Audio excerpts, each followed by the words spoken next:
I'm Mackie Kathy, and welcome to Travel with Mackie. During this episode, I plan to take you on Caribbean adventures with stops in Nassau, Bahamas, and nostalgic Havana, Cuba. Then, as a big fan of the summer road trip, we'll make a final stop in Galveston Island, Texas. Last segment, I invited you to have a glass of wine as we began our adventure. Today, in honor of Havana, Cuba, our signature cocktail is the mojito. After visiting Cuba, I totally understand why having a refreshing beverage is such a part of their culture. Cuba is hot. I mean Louisiana H-O-T. You'd think I'd have been prepared for that heat, but are we ever?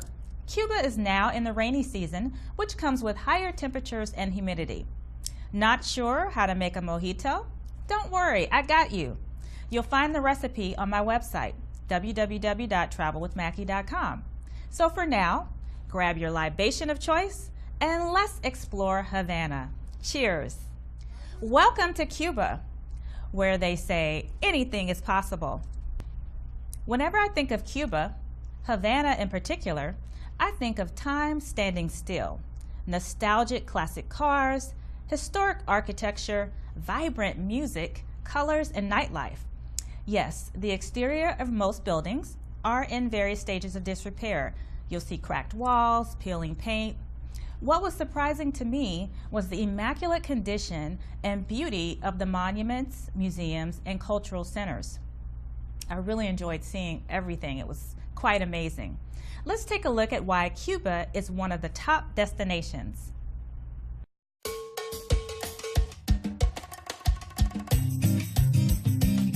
It's only 93 miles from Florida and just 13 from the Bahamas. But like the smoke that coils from its legendary cigars, the Republic of Cuba exists in a time and space all its own.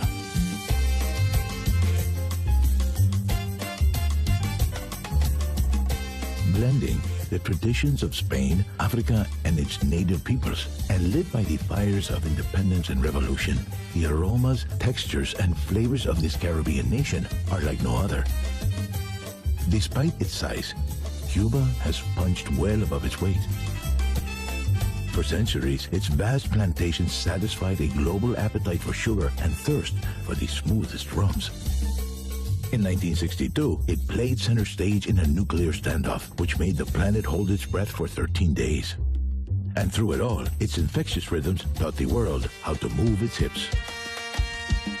Few cities can stir the imagination like Cuba's capital, Havana, a city preserved by forts and citadels, a 5-mile seawall, and an imposed embargo which held back the excesses of the 20th century for over 50 years.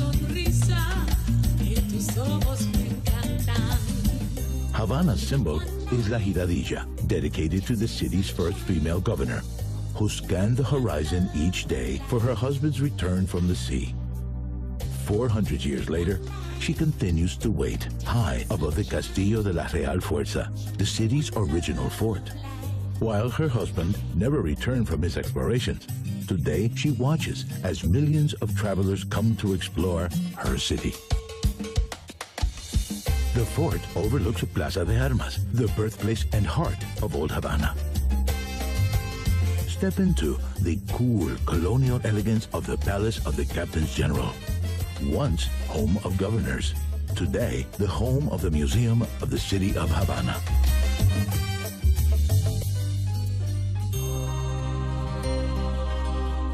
Browse the vintage books and posters in Plaza de Armas. Take the short walk to the Plaza de la Catedral, where fortunes are told and salsa spills from beneath the arches. Made from blocks of coral cut from the ocean floor, the Cathedral of St. Christopher is a Cuban Baroque masterpiece that has been called music set in stone. For 100 years, was also the resting place of Columbus, who claimed the fertile lands for Spain in 1492. Another of the old town squares is Plaza de San Francisco, which has changed little since the days when the crews of passing galleons filled their barrels at the Fountain of the Lions. A more recent addition to the square is La Conversación, a statue that reminds us to keep the need for dialogue in contemporary society. Cubans, however, need little reminding of the importance of such simple pleasures. In a world where our heads are increasingly bowed to the smartphone, this is a city where people still walk with their heads held high.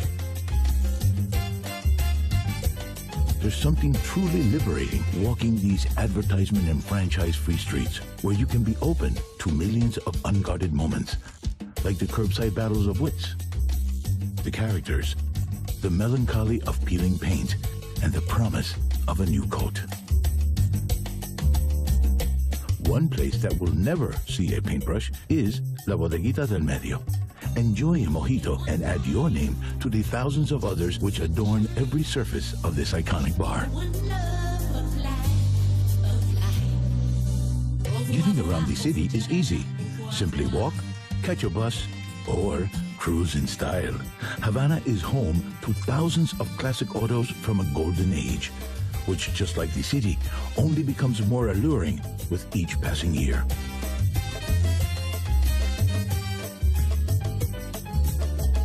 Head west, and you'll soon see the majestic dome, El Capitolio, rise over central Havana. These streets here are lined with some of Havana's finest architectural treasures, such as the Great Theater of Havana and the National Museum of Fine Arts.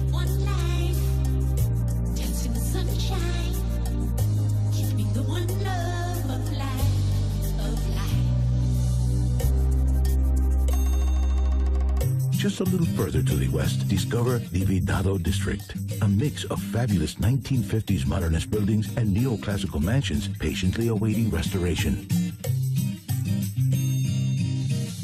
Explore the markets, then join ice cream-loving locals at Copilia, Havana's futuristic temple to the multi-scoop. The Vidado is also home to the University of Havana, a hotbed of inquiry and dissent for almost 300 years.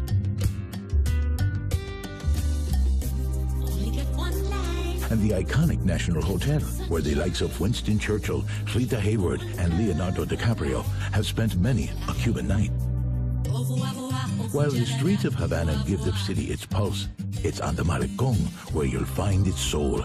Extending for miles along Havana's northern shores, this is where the city comes to meet, romance, and dream, and perhaps catch a little dinner.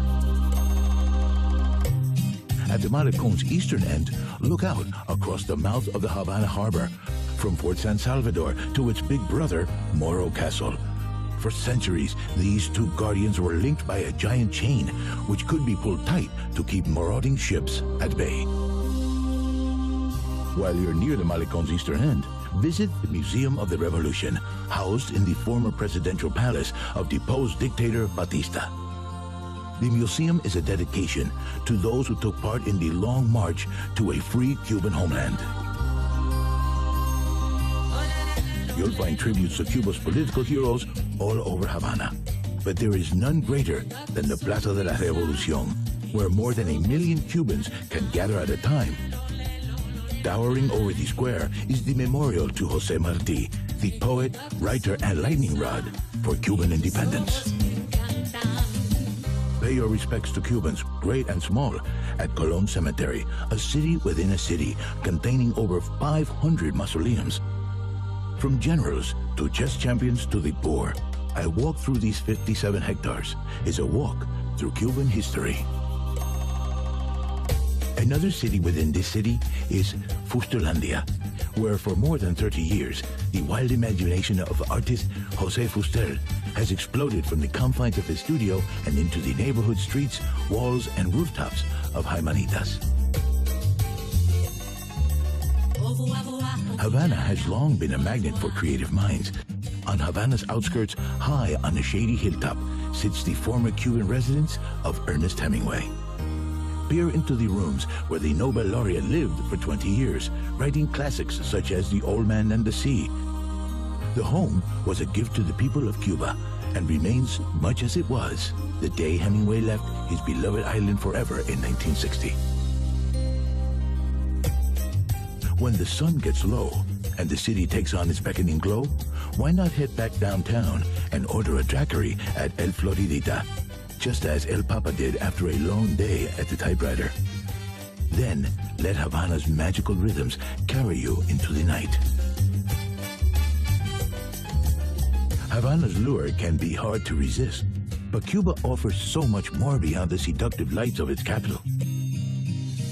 In Cuba, a long sandy beach and a cool breeze is never far away.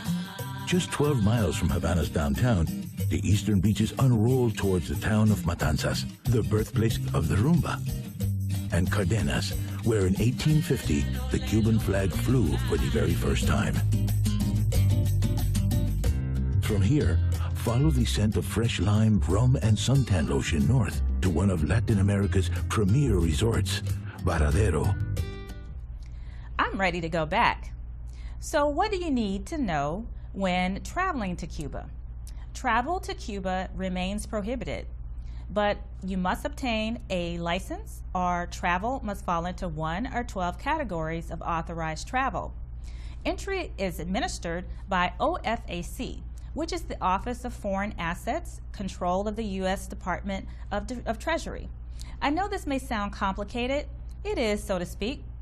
So I suggest you speak with your travel agent who will walk you through this process, as well as passport, visa requirements, and other need-to-know information to make for a stress-free vacation.